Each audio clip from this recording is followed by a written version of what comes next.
Okay, so get ready because we're heading down south for this deep dive. Oh, down south, huh? Yeah, to a place called Thistleweed Ranch in Louisiana. Louisiana, that's always spooky. Right. And well, imagine this.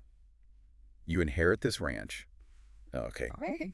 But get this, the whole family who owned it before, Yeah. they were murdered. Oh, wow. Yeah, like a whole family massacre. That's horrible. Yeah, and nobody knows who did it or why. So it's unsolved. Totally unsolved, just a ton of unanswered questions.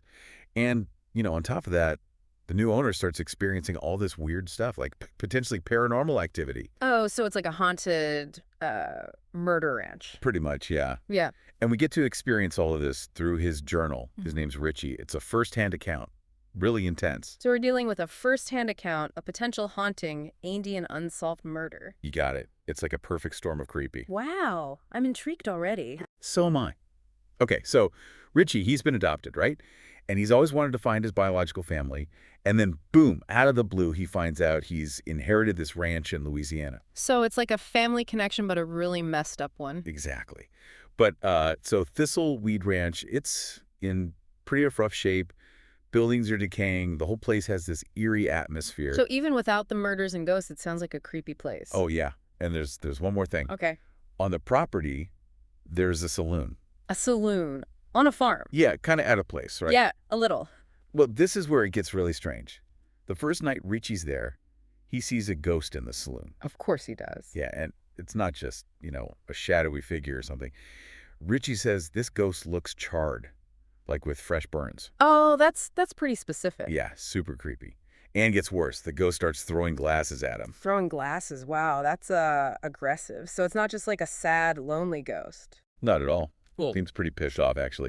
And later on, Richie mentions seeing other entities around the ranch, too. Some seem malicious, but some, well, it's not really clear what they are. So there's a whole bunch of weird stuff happening, not just one ghost. Yeah. And it sounds like Richie's not really sure what he's dealing with half the time. Exactly. So imagine all this, right? Okay. Richie's already freaked out by the ghost in the saloon and all. It's his first night on this creepy ranch. And then he sees this figure, like this hulking figure, standing in the dark just watching him. Oh, no. Who is it? It's the ranch hand, a guy named Anderson. Okay.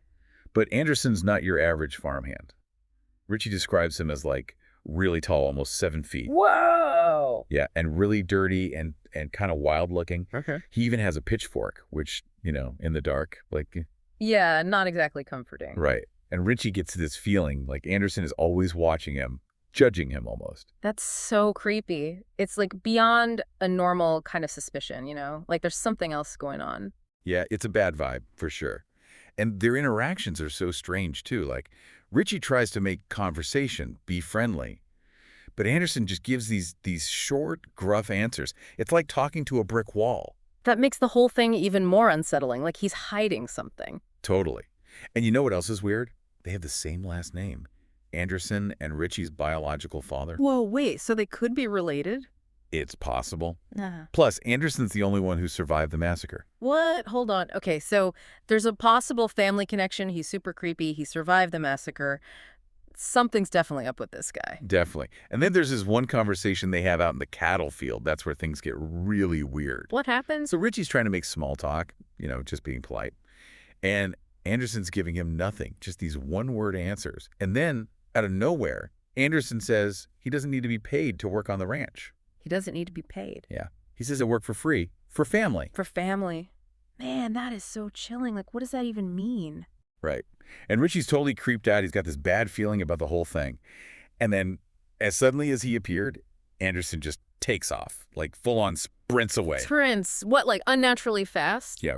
Richie makes a point of saying how fast and how strange it was. Wow. So many questions. Like, who is this guy? Why is he so weird? What does he know about the ranch and the murders? And why did he survive when everyone else died? Right. It's like he's a puzzle, and every piece just makes the picture even more unsettling. It's like he's both a part of the mystery and a key to figuring it out. Yeah, and honestly, I'm a little scared to find out what that key unlocks. Okay, so we've got this haunted ranch, right? A mysterious ranch hand, a family massacre. You'd think that's enough weirdness for one deep dive. Yeah, you'd think so. But wait, there's more. We're going to shift gears a little bit for our second story. It's a totally different setting, different people, but it's got that same unsettling feeling. Okay, I'm intrigued. Where are we headed now? This time, it's not about a ghost or a creepy ranch hand. It's about a cat. A cat. Like a house cat. Yeah.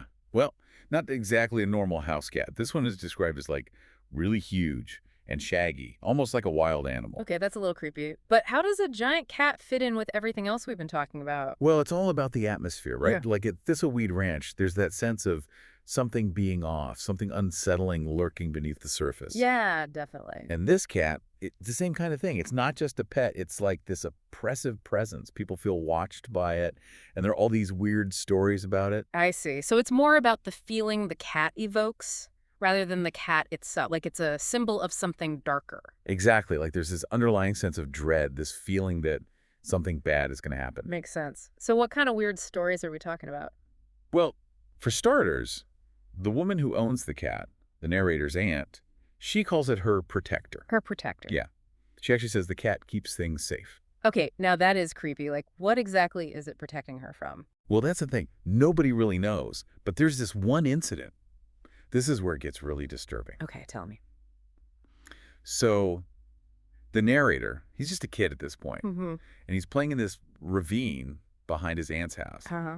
and he finds a dog collar, like a little dog collar just lying there. Oh, no. Yeah, and then he runs into the dog's owner, a guy named Mr. Carp, who's like frantically searching for his dog, So the dog is missing. missing.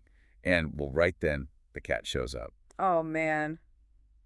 I don't like where this is going. Neither did Mr. Carp, because the cat, it just, it attacks him. Attacks him, like scratches him or something? Worse. Yeah. Way worse. It swallows him whole. Swallows him like Yeah. a human being. And the narrator describes it in detail, like how the cat's jaw unhinged, and there's this wet snapping sound as it just consumed the guy. Okay, that is messed up. That's like horror movie stuff. Right.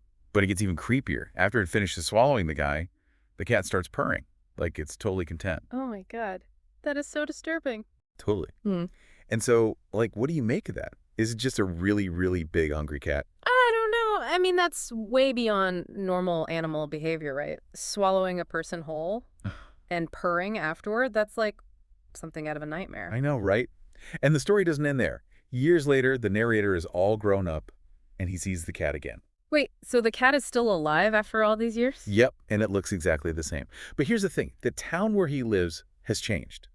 There are no more stray animals. Everything is like super quiet, almost sterile.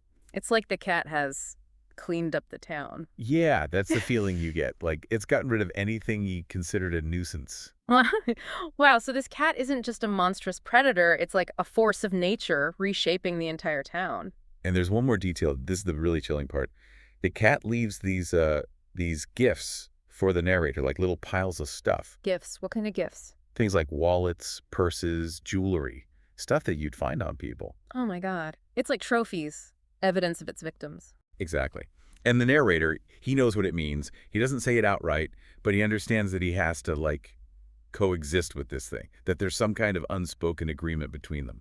That is so creepy. Like, what a terrifying situation to be in, knowing this creature is out there doing God knows what, and there's nothing you can do about it. Right. It's like a monster you can't escape. And it makes you wonder, is there something connecting these two stories? Is there some kind of link between Thistleweed Ranch with its ghosts and Anderson and this town that's been taken over by this monstrous cat? That's a good question. They both have that same feeling of isolation, of something ancient and powerful at work, and they both have these characters who are forced to deal with these forces, whether they want to or not. It's like they're both glimpses into a darker side of reality, something that's always there, lurking just beneath the surface, waiting to be unleashed. And the question is, what happens when it is unleashed? What happens when that darkness breaks through? It's almost like in both these stories, these places, Thistleweed Ranch and this town, they're like, I don't know, magnets for the weird stuff. Yeah, I see what you mean. Like, these places are somehow attracting the darkness, drawing it in. Right. And then you've got these people who are stuck there trying to make sense of it all, like Richie with Anderson and the narrator with the cat. And they both kind of end up, like, making peace with these forces, right? Or at least trying to coexist with them. Yeah, yeah, it's like a survival tactic almost. Like, okay, I can't fight this, so how do I live with it? Which is just, wow, like what a heavy thought to think that sometimes you just have to accept the darkness, because there's no other choice. It's a lot to process, for sure. And it makes you wonder, is there something about us, about humans, that attracts these things? Ooh, that's a good question. Like, is it our fear, our curiosity, or is it just random chance? I don't know. I don't know. But it's definitely something to think about. So what do you think is going on at Thistleweed Ranch? Like, is Anderson actually human, or is he something else? Honestly, I go back and forth on that one. Like, part of me thinks he's got to be something more than human, right? I mean, surviving the massacre, the super speed, the creepy for family comment. And just the way he's described, like almost inhumanly large and strong. Yeah, yeah, all of that points to something supernatural. But then there's also this part of me that wonders if maybe he's just like a really messed up dude. Yeah, I mean, the massacre could have done something to him, like traumatized him, changed him somehow. Right, like maybe the darkness of that event twisted him into something different. And what about the cat? Is it just a really freaky animal, or is there something more going on there? See, I lean more towards the supernatural with the cat, like swallowing a person whole. And the trophies, the way it's reshaped the town, that feels like more than just animal instinct to me. It's like it's got this intelligence, this purpose Hmm. that goes beyond just survival. Exactly. It's like it's managing the town almost, Yeah. keeping things in check in its own twisted way. So we've got these two stories, two places that are both super unsettling, both hinting at this darkness that's out there.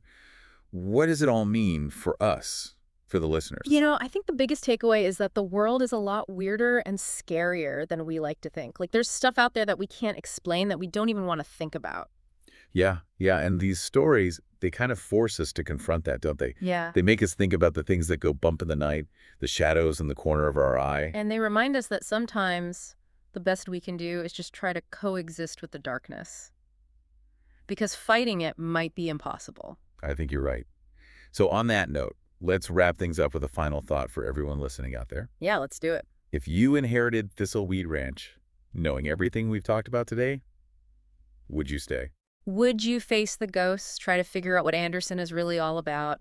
Would you take on the darkness, or would you run the other way? It's a tough question, right? Yeah. But it's one worth asking because it makes us think about our own limits, our own fears, and what we're willing to face for the truth. Exactly. So listeners, what would you do? Let us know your thoughts. And until next time, keep looking over your shoulder because you never know what might be lurking in the shadows. And don't forget to keep those lights on. Thanks for joining us for this deep dive. We'll catch you next time.